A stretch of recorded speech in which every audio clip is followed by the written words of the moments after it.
என்னம்மா இப்போ தான் தூக்கம் தெளியுதா? ஆமாங்க. காலைல சாப்பாடு சாப்பிட்டீங்களா? இல்ல. டைம் என்ன ஆகுது தெரியுமா? 2:30. இப்போ தான் இத்தனை மணிக்கு தான் ஏஞ்சிக்கிறதா?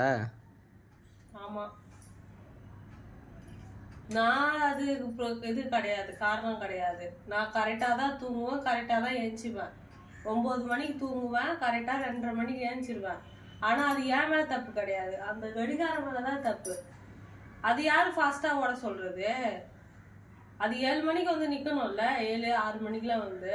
நான் முழிச்சு பார்க்குறேன்னு பார்த்தா 2:30 மணி ஆகுது. நீங்கள் எப்பவுமே சீக்கிரமாக 12 12:30க்கெலாம் ஏஞ்சிருவீங்களா? 11க்கெலாம்? ஆமாங்க. அதுக்கு இன்னைக்கு தான் லேட் ஆகி போச்சா? அதுக்கெல்லாம் காரணம் அந்த கடிகாரம் தான். நீ கடிகாரத்தை தான் கேட்கணும், என்ன கேட்டுட்டு இருக்க? தப்பு உங்கள் மேலே கிடையாது, தப்பு அந்த கடிகாரம் மேலே. ஆமாங்க. கரெக்ட். கரெக்டுங்க. Okay, so sweet.